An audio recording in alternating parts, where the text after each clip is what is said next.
सच्चाई ये है कि हम स्वतंत्र नहीं हैं, हम परतंत्र हैं। किन किन चीजों के परतंत्र हैं?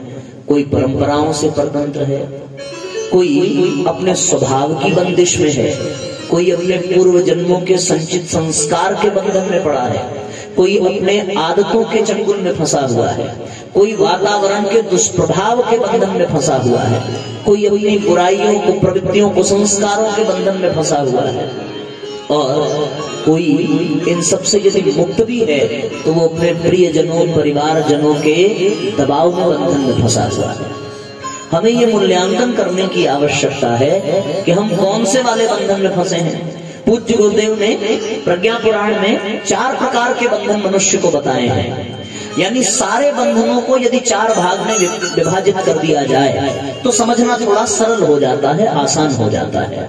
पहला बंधन है कि हम अपने पूर्व जन्मों के संचित संस्कार, प्रारब्ध के बंधन में बंधे हैं। दूसरा बंधन है कि हम जिस वातावरण में रह रहे हैं उस वातावरण के प्रभाव में फंसे हुए हैं। तीसरा बंधन कि हम वर्तमान में अपनी आदतों, अपने स्वभाव और अपने अभ्यास के बंधन में फंसे हैं। और साथियों, चौथा बंधन है कि हम अपने परिवारजनों, अपने प्रियजनों के आग्रह, उनके दबाव, उनके प्रलोभन, उनके आकर्षण के बंधन में फंसे हैं। ये चारों बातें समझ में आ रही है ना? पूर्व जन्म का संस्कार, आप यहाँ आए हैं, अध्यात्म में आपकी श्रद्धा है, भारतीय संस्कृति के प्रति समर्पण है और भागवत सुनने के उद्देश्य से आए हैं, तो निश्चित रूप से पूर्व जन्म में भी आपका भरोसा होगा।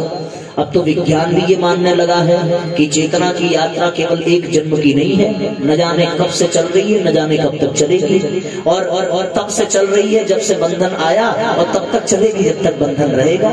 तब से प्रारंभ हुई जब हम परतंत्रता स्वीकार करते हैं, और तब तक चलती रहेगी जब तक जीवन में परतंत्रता रहेगी।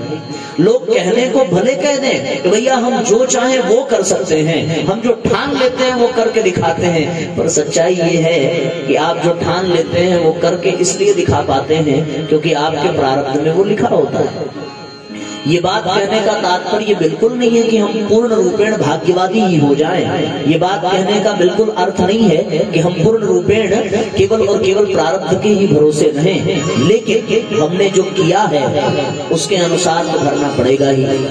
कोई उतने ही प्रयास, बल्कि उससे कम प्रयास में सफल हो जाता है, और कोई बहुत अधिक प्रयास करता है, बहुत अधिक पुरुषार्थ करता है, लेकिन फिर भी वो सफलता को स्पर्श तक नहीं कर पाता, और अंत में ये कह करके वो थक जाता है कि शायद हमारे भाग्य में नहीं था, शायद हमारे प्रारब्ध में नहीं था। ये क्या है?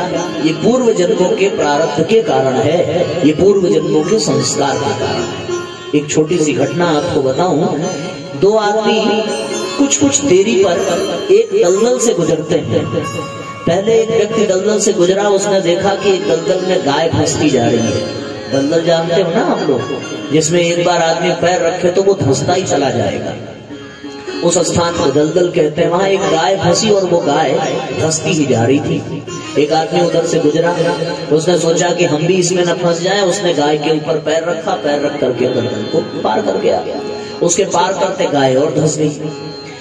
थोड़ी देर बाद वहां से एक और व्यक्ति गुजरा, उसने देखा कि यहाँ से गाय दलदल में फंसी हुई है, उससे रहा नहीं गया। उसने अपने जान की बाजी लगा करके और भी लोगों को इकट्ठा करके जैसे तैसे उस गाय को उसने बाहर निकाला। दोनों आगे बढ़ गए दलदल को पार करके। वो पहला वाला व्यक्ति भी जिसने गाय को सहारा बना करके आगे निकला, और दूसरा वाला जिसने गाय को बचाया। जो पहला वाला था उसको रास्ते में धन की बड़ी पोटली मिली, बड़ा प्रसन्न हुआ। और दूसरा वाला जो था उसकी स्थिति ये हुई कि उसका एक्सीडेंट हो गया, दुर्घटना हो गई।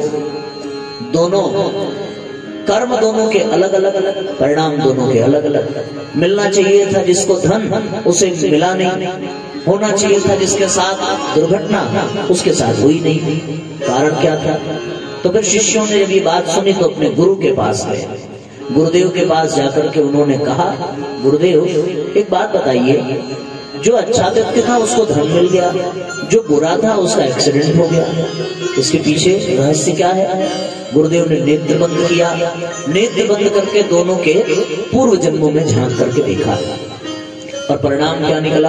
परिणाम ये निकला, उनके गुरु ने बताया कि भैया जिसको धन की पोटली मिली उसके भाग्य में बहुत बड़े राज्य का राजा होना लिखा था, पर जो उसने गाय के साथ कुकर्म किया, उस कुकर्म के नाते उसका प्रारब्ध बिगड़ा और राज्य मिलने की बजाय उसे धन की पोटली मिली। दूसरे का उन्होंने इतिहास देखा, उसके जीवन में मौत लिखी थी, लेकिन उसने गाय की जान बचाई, इसलिए छोटी सी दुर्घटना में उसकी जान बचाई। इसका तात्पर्य क्या हुआ? इसका तात्पर्य ये हुआ कि वर्तमान में हम अच्छा भी कर रहे हो तो भी पुराने प्रारब्ध का बंधन बंधा हुआ है। पुराने प्रारब्ध का बंधन कैसा भी हो, पर हम अपने कर्मों से उन बंधनों को हल्का कर सकते हैं, उसको थोड़ा सा कमजोर कर सकते हैं। ये बात निष्कर्ष निकल करके आती है। तो ये पूर्व जन्मों का संचित संस्कार एक बंधन ये है। दूसरा बंधन है साथियों समीपवर्ती वातावरण का बंधन। हम कौन से वातावरण में रह रहे हैं, हम किन लोगों के साथ रह रहे हैं, उसका भी बड़ा प्रभाव पड़ता है हमारे ऊपर। आप किसी मंदिर में चले जाइए तो वहां किसी का अहित करने की भावना मन में नहीं आएगी, लेकिन आप किसी बाजार में चले जाइए और कोई आपको ओवरटेक करके निकल जाए तो आपका खून जो है खौलने लगता है। कारण क्या? कारण ये कि बाजार का वातावरण बड़ा विचित्र है। उस वातावरण में भांति भांति के लोग आते हैं, लेकिन मंदिर का वातावरण बड़ा पवित्र है, क्योंकि वहाँ श्रेष्ठ लोग, अच्छे लोग, संत लोग, भगवान के भक्त लोग ही आते हैं। ऐसी स्थिति में वातावरण का असर बढ़ जाता है। आप किसी अस्पताल में चले जाइए, वहां जब आप रोगियों की कराह सुनेंगे, दवाइयों की दुर्गंध आपके नाक में जाएगी, डॉक्टरों के भागम भाग जिंदगी को आप देखेंगे, वहां पे नर्स, वहां पे पेशेंट सब परेशान जब आपको दिखेंगे ना, तो वहां आपको डांस करने का मन नहीं करेगा। लेकिन आप किसी शादी में चले जाइए, किसी विवाह में चले जाइए, तो वहां आपको बैठ करके भगवान का ध्यान करने का मन नहीं करेगा। अंतर हुआ कि नहीं? शादी में आप गए तो वहां का वातावरण दूसरा था, हॉस्पिटल में आप गए तो वहां का वातावरण दूसरा था। शादी में आप भजन कर नहीं सकते, हॉस्पिटल में आप नाच नहीं सकते, आप चाह के भी नहीं कर सकते। हो सकता है कोई आपको रोके ना, पर जब बीमार व्यक्तियों को आप देखेंगे तो आपके भीतर की करुणा जाग उठेगी।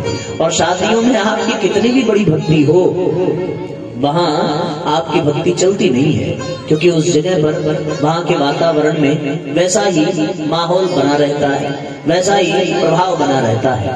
उस वातावरण में फंसने के कारण व्यक्ति उस वातावरण के प्रभाव के बंधन में पड़ा रहता है। तीसरा बंधन जो है साथियों, वो क्या है? तीसरा बंधन है कि हम सब लोग अपनी आदतों, अपने स्वभाव और अपने व्यवहार के कारण भी बंधन में पड़े रहते हैं। एक आदमी हमेशा झोपड़ी में रहता था, हमेशा, और उसको सुर्ती खाने की, नशा करने की बड़ी गंदी आदत थी। कुछ लोगों ने सोचा कि गरीबों पर दया करनी चाहिए, उनके माहौल को बदलना चाहिए, उनको सिखाना चाहिए, उनको पढ़ाना चाहिए। तो कुछ लोग आए एनजीओ वाले, उन लोगों ने झोपड़ी में रहने वाले उस गरीब को पकड़ा, सोचा अब इसको अच्छा इंसान बना करके रखेंगे। अच्छा इंसान बनाने के लिए क्या किया? अच्छे कपड़े ला करके दे दिए, उसके बाल को जिसमें कभी शैम्पू नहीं लगा था विधिवत धोया, कंडीशनर लगाया, उसकी शेविंग की, अच्छे से स्नान कराया और एकदम टिप टाप ऊपर से लेकर के नीचे तक बढ़िया कपड़े में सजाया। फिर उसको झोपड़ी में जाने नहीं दिया। उन लोगों ने उसको कहाँ भेजा? उन लोगों ने उसको 5 स्टार होटल में अपने पैसे से, ये यहाँ रहेगा, लोगों को देखेगा, समझेगा, जानेगा, तो अच्छा इंसान बन जाएगा। उसकी आदत क्या थी? नशा करने की, सुर्ती खाने की। क्या किया? गया तो होटल में, वहां पहुंचा तो, और पहुंचने के बाद अपने आदत के अनुसार हर जगह पान खा करके, सुर्ती खा करके थूकने लगा। 2 दिन में उस होटल की स्थिति झोपड़ी से भी ज्यादा खराब हो गई थी। एक भी कोना ऐसा नहीं बचा था जिसमें लालिमा ना आ गई हो, एक भी दीवार ऐसी नहीं थी जो गंदी ना हो गई हो, एक भी स्थान ऐसा नहीं था जो बेकार ना हो गया हो। सुना है, हम लोग तो गए नहीं है, पर सुना है, टीवी में देखा भी है, बड़े बड़े होटलों में व्हाइट चादर होती है और सब बढ़िया व्यवस्था होती है, सब गंदा करके रख दिया उसने। क्यों? वातावरण तो बदल गया, साथ भी बदल गया, लेकिन अभी वो किसका गुलाम था? अपनी आदतों का, अपने स्वभाव का, अपने विचार का। उस अच्छे वातावरण में जाकर के भी उसने गंदगी फैला दी। क्यों ऐसा हुआ? स्वभाव के बंधन में था, व्यवहार के बंधन में था, आदतों का गुलाम था जो अपने आप को बदल नहीं पाया।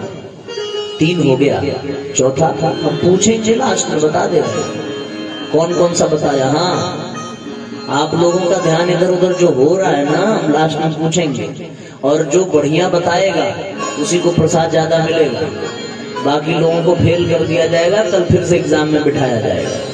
आप यहाँ इतनी सजगता से बैठिए जितनी सजगता से एग्जाम में बैठते हैं। ये 3 घंटे का बढ़िया ट्रेनिंग सेंटर है। हमें ये भी पता चला है कि यहाँ पर पुलिस ट्रेनिंग इंस्टीट्यूट भी है, तो एक ट्रेनिंग इंस्टीट्यूट पीछे चल रहा है, एक ट्रेनिंग इंस्टीट्यूट यहाँ चल रहा है हमारे अशोक बाबू जी के नेतृत्व में। तो यहाँ आप तो मिलिट्री के हैं भी, और आपका शासन, आपका अनुशासन बड़ा तगड़ा भी होगा। अभी हम लोग तो उनके अनुशासन में आज 1-2 घंटे ही रह पाए हैं, अगले 7 दिनों तक रहना है, तो बड़ा मन को कठोर करना पड़ेगा। तो इसलिए भैया एक ट्रेनिंग इंस्टीट्यूट पुलिस वाला और एक ट्रेनिंग इंस्टीट्यूट यहाँ व्यासपीठ से चलेगा। एग्जाम आपका लास्ट में डेली होगा, 2-3 क्वेश्चन प्रतिदिन पूछे जाएंगे, और सिलेबस बिल्कुल वही होगा। आउट ऑफ सिलेबस हम कुछ नहीं पूछने वाले, टोटल सिलेबस ही पूछेंगे, जो 3 घंटे पढ़ाएंगे उसी को आपको बताना पड़ेगा।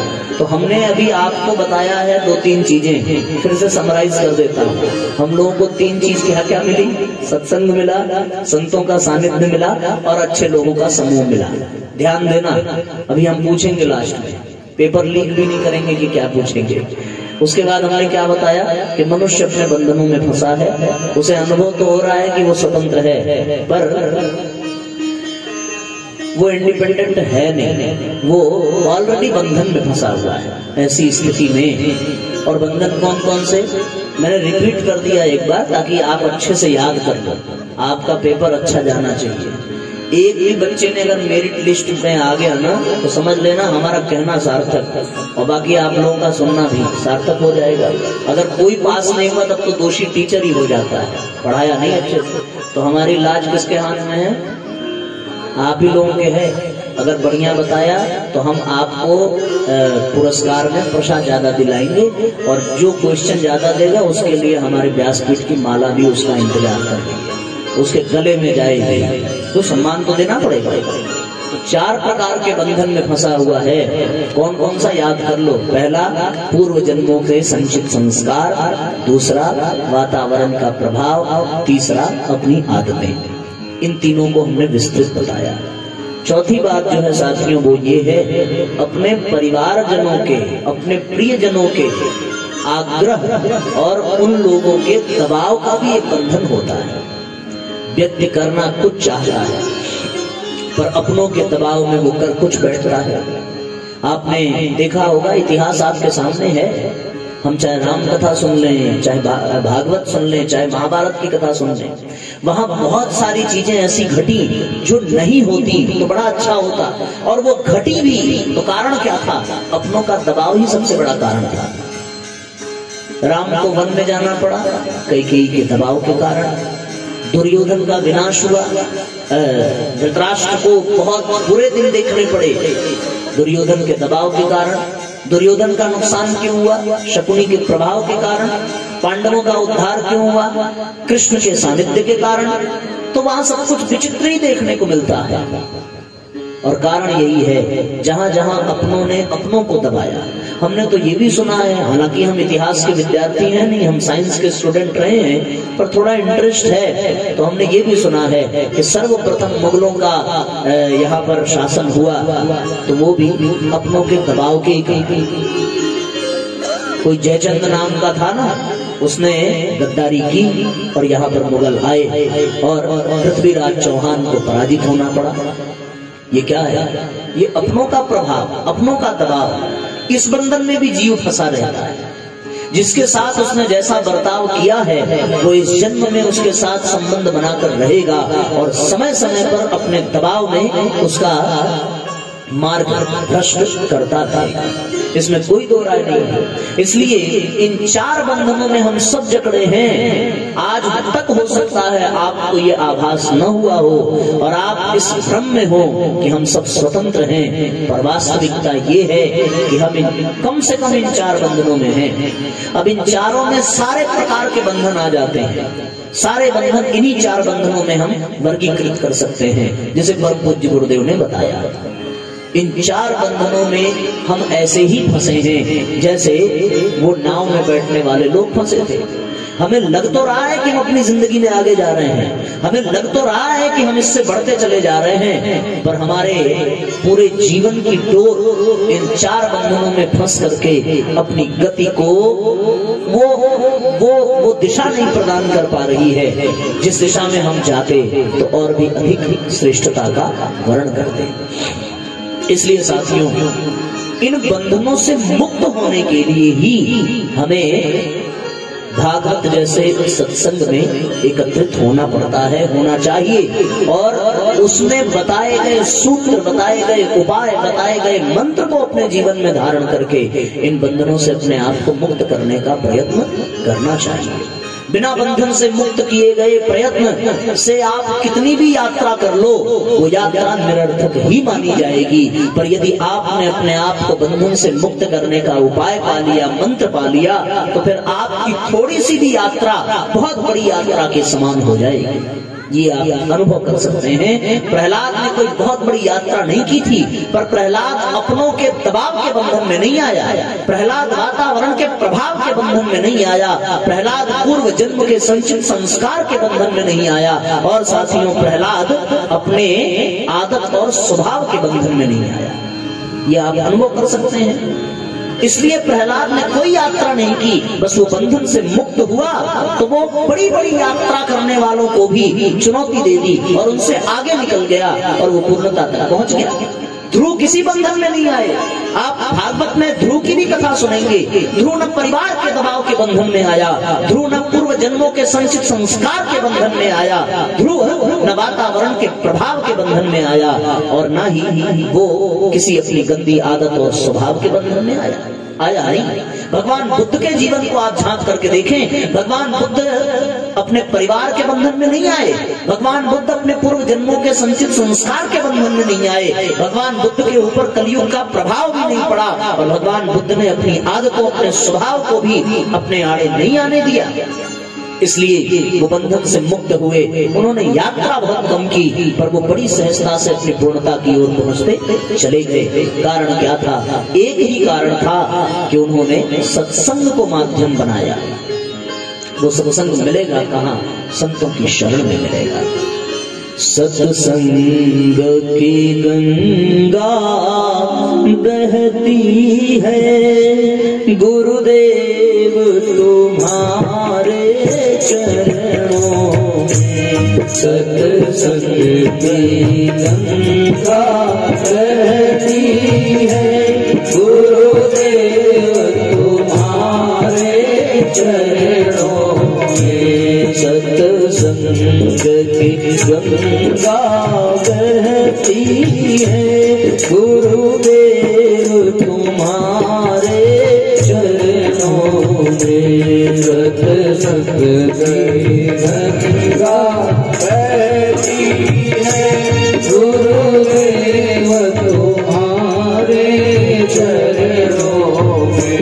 फल मिलता है हर तीरथ का, गुरुदेव तुम्हारे चरणों में। फल मिलता है हर तीरथ का, गुरुदेव तुम्हारे चरणों में। दोनों हाथ से तालियां बजाइए और साथ साथ दोहराइए भी, तो आपको भी आनंद आएगा।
का मौसम है, गर्मी का एहसास होगा, बजाते रहेंगे तो एक साथ तालियां बजाइए।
दर्शन पाता है, एक बार जो दर्शन पाता है वह तेरा ही हो जाता है, वह तेरा ही हो जाता है। क्या भूख तुम्हारी माया है, क्या भूख तुम्हारी माया है, हे नाथ तुम्हारे चरणों में, हे नाथ तुम्हारे चरणों में सत्संग की गंगा बहती है, गुरुदेव तुम्हारे चरणों में सत्संग की गंगा बहती है, गुरुदेव तुम्हारे चरणों में सत्संग की गंगा बहती है, गुरुदेव तुम्हारे चरणों में सत्संग की गंगा बहती है, गुरुदेव तुम्हारे चरणों में सत्संग तुम्हारे चरणों में, गुरुदेव तुम्हारे चरणों में।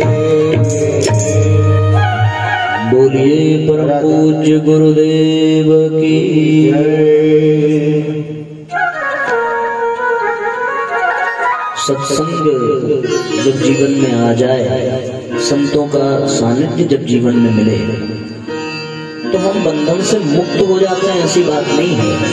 बंधन से मुक्त होने का सूत्र मिलता है, उपाय मिलता है सत्संग में। उसको अपनाना पड़ेगा, बंधन से मुक्ति मिल जाएगी। कौन कौन से बंधन? जिन 4 बंधनों को हमने बताया।